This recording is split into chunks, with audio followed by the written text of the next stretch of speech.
আজান চলাকালীন সময় সেহরি খাওয়া যাবে কিনা, বা সেহরি খাচ্ছেন এমন তো অবস্থায় যদি আজান হয়ে যায় তাহলে আপনার করণীয়টা কি হবে? আপনি কি খাওয়া বাদ দিবেন নাকি আপনার খাওয়াটা চালিয়ে যাবেন? এই প্রশ্নটা আমাদের কাছে অনেকেই করে থাকে যে হুজুর আজান হয়ে যাচ্ছে, এমন তো অবস্থায় আমার প্লেটে এখনো খাবার আছে, আমার হাতে গ্লাস আছে, আমি এখন এই খাবারটা খাবো, পানিটা খাবো, নাকি আমি এখানে স্টপ করে দিয়ে আমি রোজা রাখা শুরু করে দেবো, আমি আর খাবো না? এই প্রশ্নটা আমাদের মাঝে অনেকেই করে থাকেন। আল্লাহ রাসূল সাল্লাল্লাহু আলাইহি ওয়াসাল্লাম আমাদেরকে একাধিক হাদিসের মধ্যে এই বিষয়গুলো আমাদেরকে জানিয়ে দিয়েছেন। যেমন আম্মা জান আয়েশা রাদিয়াল্লাহু তাআলা আনহা থেকে একটি হাদিস বর্ণনা করা রয়েছে। আম্মা জান আয়েশা রাদিয়াল্লাহু তাআলা বলছেন, তোমরা বেলালের আজান শোনার পরে খাবার চালিয়ে যাবে, বেলালের আজান শোনার পরেও তোমরা খাবার চালিয়ে যাবে যতক্ষণ না পর্যন্ত তোমরা উম্মে মাকতুমের আজানটা না শুনতে পাও। মানে হযরত বেলাল রাদিয়াল্লাহু তাআলা আনহু যখন আজান দিতেন তখন মানুষগুলোকে জাগানোর জন্য, সাহরি খাওয়ানোর জন্য, মানুষগুলোকে ঘুম থেকে জাগ্রত করার জন্য তিনি আজান দিতেন।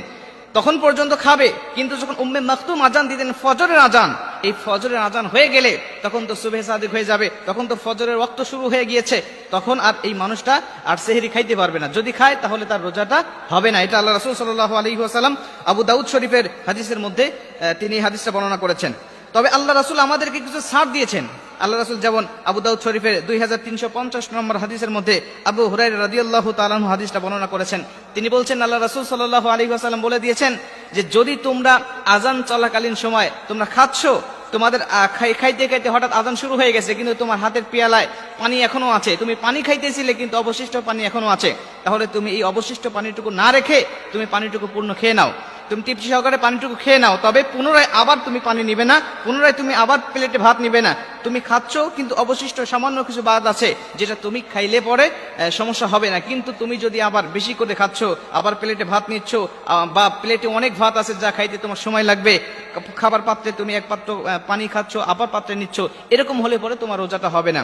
আল্লাহ রাসূল সাল্লাল্লাহু আলাইহি ওয়াসাল্লাম আমাদেরকে একটা ছাড় দিয়েছেন।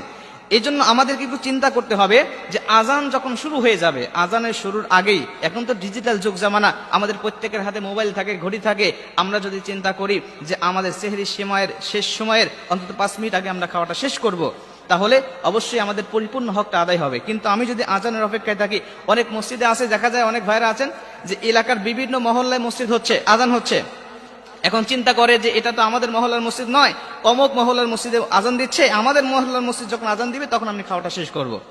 আবার যখন ইফতারের সময় হয়ে যায় তখন চিন্তা করে যে কোনো মসজিদ থেকে আজান শুরু হইলেই সে খাওয়া শুরু করে দেয়, মানে সুযোগ সুবিধা সে সন্ধান করতে থাকে সব সময়। এজন্য আমরা চেষ্টা করব যখনই যে মসজিদে আজান হোক না কেন, আজান শুরু হয়ে গেলে আমরা আর খাবো না, আর ইফতারের সময় ঠিক যে কোনো মসজিদে আজান হয়ে গেলে আমরা সঙ্গে সঙ্গে ইফতারটা করে নেব। তাহলে আল্লাহ পাক আমাদেরকে অবশ্যই কল্যাণের মধ্যে রাখবেন। জয় সুবহানাল্লাহ।